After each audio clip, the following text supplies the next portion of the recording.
ইলমি দিন শেখো জন্মের দিন থেকে নিয়ে মৃত্যুর দিন পর্যন্ত।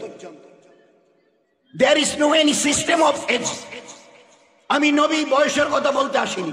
50 পর্যন্ত শিখবে, 70 হলে তারপরে আর বাদ দিও, 90 হলে তো আর দরকারই নেই।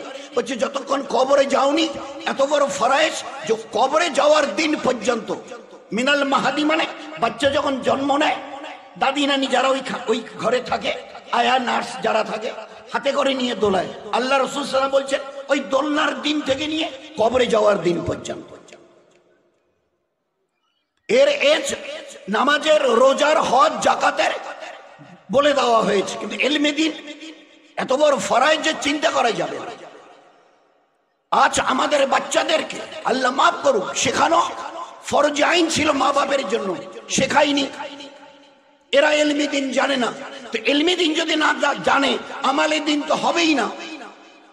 ইলমে দ্বীন, দ্বীনের উপরে কি করে চলতে হয় আমি জানি না, রাস্তায় কি করে হাঁটতে হয়, খানা কি করে খেতে হয়, মা বাবার সঙ্গে কিভাবে ব্যবহার করতে হয়, পাড়া প্রতিবেশী হায়াওয়ান জানোয়ারের সঙ্গে কিভাবে লাইফ লিড করতে হয় আমি জানি না।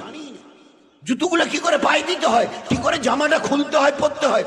আমার পায়ের নখ থেকে মাথার চুল পর্যন্ত পুরো আমার পুরো লাইফটাকে দিন দিয়ে ঢেকে দেওয়া হয়েছে, ইবাদত দিয়ে ঢেকে দেওয়া হয়েছে। এই আল্লাহর কথা, নবী আলাইহিস সালাতু ওয়াস সালামের কথা। তোমার পায়ের নখ থেকে মাথার চুল, পায়ের নখটা যদি কাটতে হয় জিজ্ঞাসা করো, ওলামা হযরতদের জিজ্ঞাসা করো কবে কাটবো, আর কোন নখটা আগে কাটবো, আর কোনটা শেষে কাটবো। মাথার চুল কবে ছাড়বো, কতটা ছাড়বো, কতটা রাখবো জিজ্ঞাসা করে। পুরো জীবনের এমন কোন একটা জায়গা বাদ দেওয়া হয়নি যেখানে ইলম আর ইবাদতকে লাগানো হয়। বলুন যে ইলম আর হেদায়েতকে দিয়ে আল্লাহ পাক নবীর নবুয়তকে পূর্ণতা দিয়েছিলেন, আর সেখানে আমরা কি ব্যবহার করছি? যদি আমরা বাচ্চাদেরকে ইলমে দ্বীন আর আমালে দ্বীন দুটোকে যদি দিয়ে তাদেরকে যদি গ্রোথ না করি, এদেরকে যদি তরবিয়াত না করি, এরা যদি না ইলমে দ্বীন আর আমালে দ্বীনের উপরে যদি না আসে, নাফরমানি করবে। এটা সহজ সিধে কথা। দুনিয়াতে নাফরমানি করবে, আল্লাহ রসুলের নাফরমানি করবে। আচ্ছা, এর রেজাল্ট কি? এদের এই ছেলে মেয়ের রেজাল্ট নাফরমানির রেজাল্ট। আমি বাপ, ইনি আমার বিবি, ওই বাচ্চার মা, আমরা দুজন যদি ইবাদত করতে করতে করতে করতে জান্নাত পর্যন্ত যদি পৌঁছে যাই, আর আল্লাহ দয়া করে যদি পৌঁছে দেন, আর আমাদের রেখে যাওয়া ছেলে আর মেয়ে এরা যদি আল্লাহর নাফরমানি করে, এদেরকে দুনিয়াতে আপনি তরবিয়ত করেননি, দ্বীনের উপরে দাঁড় করাননি, আর জান্নাতের দিকে ফেরাননি, আর এর শাস্তি স্বরূপ আপনাকে একদিন আল্লাহ জান্নাত থেকে বের করে জাহান্নামে পৌঁছে দেবে। হয় এদেরকে ফেরান, আর নয়তো আপনাকে জাহান্নামে ফিরতে হবে।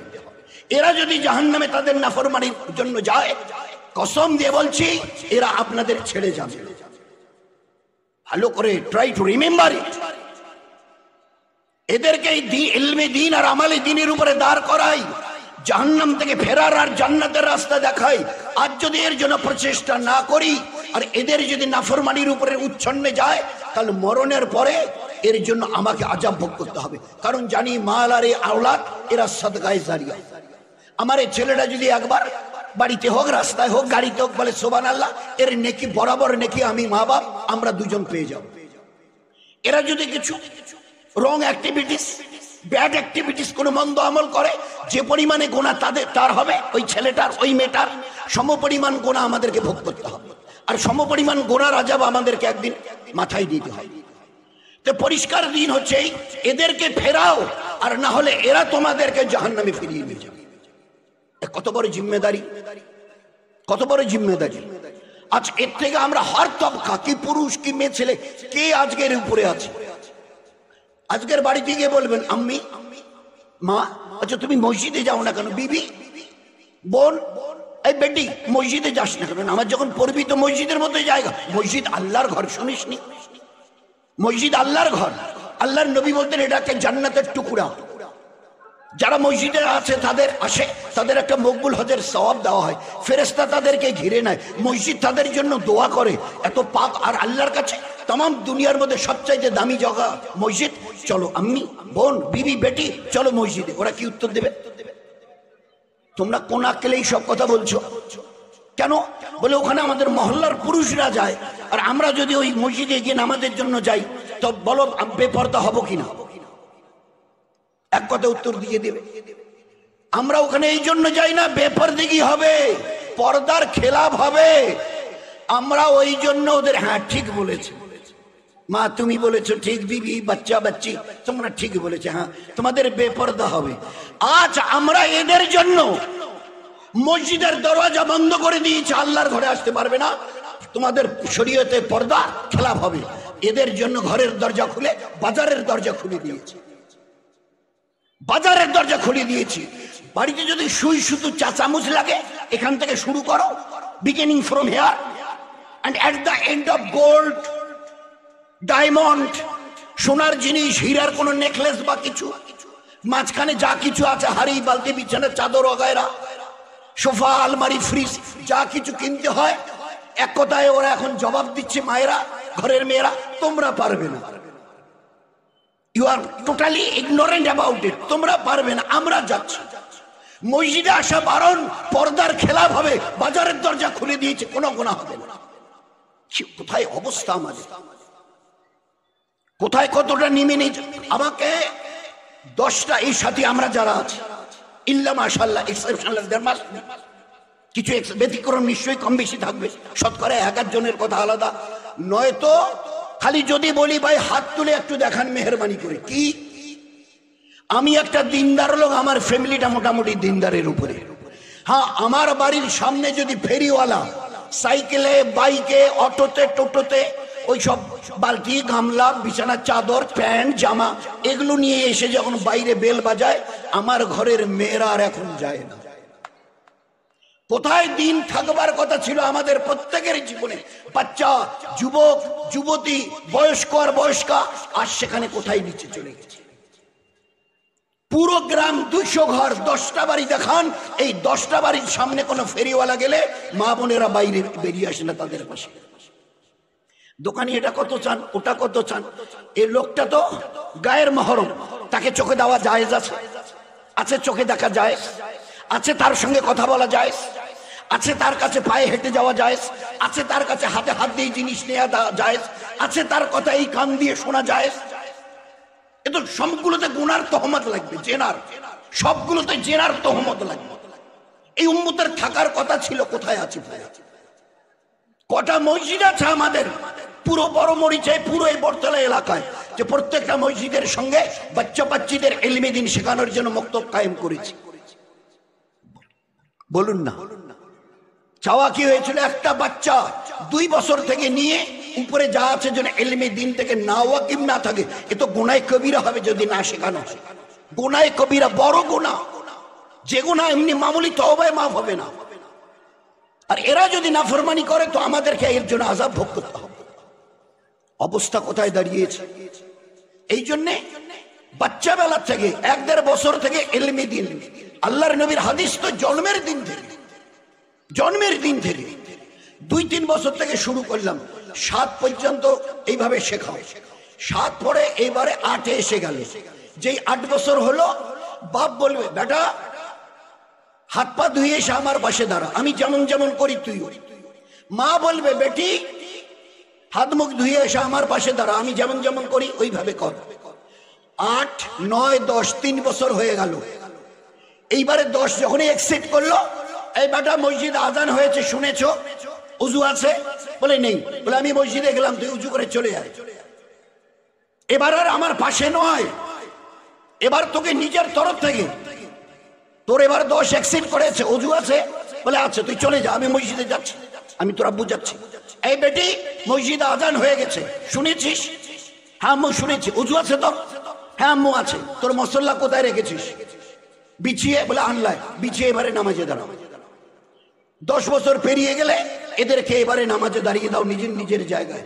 আল্লাহ রসুল যদি না পড়ে, বললাম যদি না পড়ে, আল্লাহ রসুল এক কথায় উত্তর দিয়েছে, এদেরকে প্রহার করো, এদেরকে ধমকাও, প্রহার করো। যদি খাতির করে ছেড়ে দাও, বাচ্চা তো খাতির করে যদি ছেড়ে দাও, জাহান্নামের তৈরি হবে, জাহান্নামের খোরাক হবে। আস্তে আস্তে এদের দিল, দিমাগ, মেজাজ ওইভাবে আল্লাহর নাফরমানি করতে করতে ওইভাবে তৈরি হবে। এবারে হিসাবে আসি, 10-এর পরে 11, এই 11 বছরের ছেলে আর মেয়েটা কোন ক্লাসে পড়ে? 5-এ 6-এ। 6 বছর হলে ক্লাস 1, 2 হলে 7, এই করে করে 11 বছরে 6-7-এর ছেলে এবং মেয়ে। ভালো করে আপনারা হিসাব করে আমাকে উত্তর দেবেন, এ কোনো গালগপ্পের ব্যাপার নয়। এখানে এই 11-12 বছরে এদের 6-7-এর বয়স, তো 6, 7, 8, 9, 10, 11, 12, BA, BSc first year, second year, third year, MA first year, second year. আমাদের যে ছেলেমেয়েরা পড়াশোনা করছে আপ টু এই 13 বয়স থেকে নিয়ে এমএ করতে গেলে 23 থেকে 24 বছর লাগবে। এদের বয়স তখন 23-24।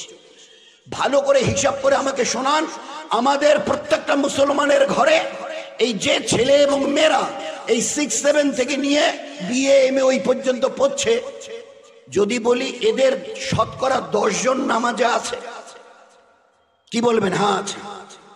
আছে কারো হিম্মত? 10 জন শতকরা। ওই জন্য আল্লাহ রাসূল বলেছিল বচপন থেকে ইলমি দ্বীন শেখাতে শুরু করো, 8, 9, 10, 3 বছর তোমার পাশে দাঁড়িয়ে ট্রেনিং ট্রায়াল দিয়ে নাও, ঝুঁকাবার, আল্লাহর সামনে সর ঝুঁকাবার জন্য, ফরমা বরদার বানবার জন্য, দিনের উপরে আল্লাহ নবীকে চিনে দিনের উপরে দাঁড়াবার জন্য। যদি না ঝুঁকায় তো এদেরকে প্রহার করো, মারিও। এরপরে এদেরকে বলে দাও আজান হয়ে গেছে, মসজিদে চলো। বেটিকে বলে দাও বেটি আজান হয়ে গেছে, মুসল্লা নিয়ে দাঁড়িয়ে যাও। এইবারে এই যে 6-7 থেকে শুরু করে এমএ পর্যন্ত 23-24 বছর লাগে। এই 23-24 বছর পর্যন্ত আমাদের ঘরের, মুসলমানের ঘরের ছেলে আর মেয়ে শতকরা 5 জন আছে যারা আল্লাহকে চেনে। কি মনে হয় আমাদের? তো আল্লাহর নাফরমানি কতটা ছেয়ে গেছে, একটা ইলমি দ্বীনের খবর নেই। তার উপরে বাকি এই তবকাটা বিশাল বড় ভারী তবকা যারা এডুকেশন নিচ্ছে, আল্লাহ আল্লাহ রসুলের কোনো খবরই নেই, না দুনিয়া চেনে, না আখেরাত চেনে, এরা না জান্নাত জানে, না জাহান্নাম জানে। একটা আজাদি, একটা লিবারেল লাইফ লিড করছে এরা, আজাদি জিন্দেগি।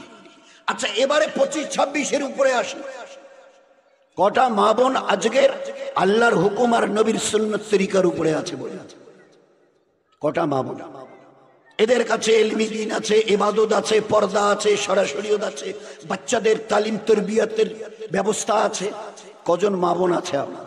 ওই যার জন্য একটু খালি নমুনা হিসেবে, খালি একটু নমুনা, জাস্ট একটা স্যাম্পল, যে কটা ঘর আছে এই 24-25 বছরের উপরে বয়স্কা মা বোন যারা জানে পর্দা ফরজে আইন, পর্দার খেলাফ গুনাহ কবিরা, যে জিনিসটাকে আল্লাহ ফরজ করেছেন তার সেটাকে না মানা গুনাহ কবিরা। এটা ফরজিয়তের মামলা। পর্দা ফরজ, ফরজ